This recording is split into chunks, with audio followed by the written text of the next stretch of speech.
And welcome back, everybody. We've been waiting for this day. It is time for Patrick Corr's Fearless Winter Weather Forecast. Yes, and Patrick, you gave us a little bit of a taste at 6, and you said we might actually get the colder weather a little later in the winter, right? Yeah. Well, it looks like December actually could be a little bit milder. We'll get into that in just a few minutes, so you'd like that. But January and February, especially after New Year's, it may take a change. Okay. And that's what we're thinking right now. But before we get into that, I wanted to go ahead and briefly show you guys the normals.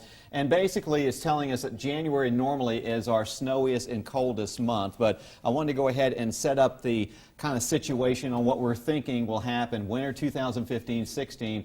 Notice below normal across much of the southeast, even into the south central plains, back into the Four Corners. Above normal, pretty interesting that normally we have our worst winters back into the northern plains, but this is going to be a little bit different this year. Yeah, well above normal temperatures for Billings, Portland, some of the big ski areas, right? Yeah. Wow. So, you know, the northern Rockies may not be that good, but the southern Appalachians could be really nice. So, with that in mind, temperature outlook for us here, below normal. December, once again, we were talking about, could be a bit milder, but January and February expected to be colder. So that's something that we'll keep our eyes on. We have had a pretty mild year overall, so does that kind of factor into why December is going to be milder, you think? Yeah, sometimes when you have periods of weather, they could last 8 to 10, 12 weeks. And our November has been really mild, like you were talking about, and that probably will carry over into December.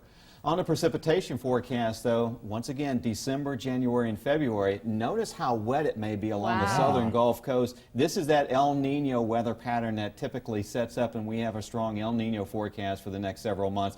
Below normal for the northern plains, so they may actually have a fairly quiet winter above the Mason-Dixon line, especially into the northern plains. But us here, notice precipitation could be a bit heavier from time to time. All right, so you've got two things here, well below average temperature-wise and then well above average precipitation-wise. That could mean snow, right? Yeah, and normally that will mean snow, so this is what we're expecting. When you have above normal precipitation in January and February, yes, some of that's going to be frozen. So a very active southern jet or pattern like we were showing could set up for lengthy periods of unsettled weather. Okay, so unlike in years past where we have maybe one day a quick little hit of snow and then things quiet down, we're going to see prolonged, right? But people are going to worry about the blizzard of '93, Patrick. We're not thinking of that, though. Well, that's probably what you call a once-in-a-lifetime storm when you have 20 inches, but you could have several events of 2 to 5 inches that we may be having to deal with in January and February. So here's what we're looking for: a later winter.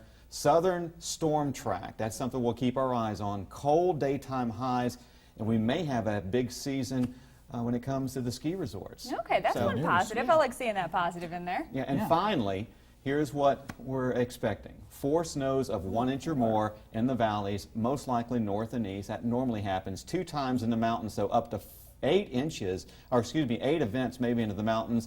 And last but not least, 2 to 3 ice events.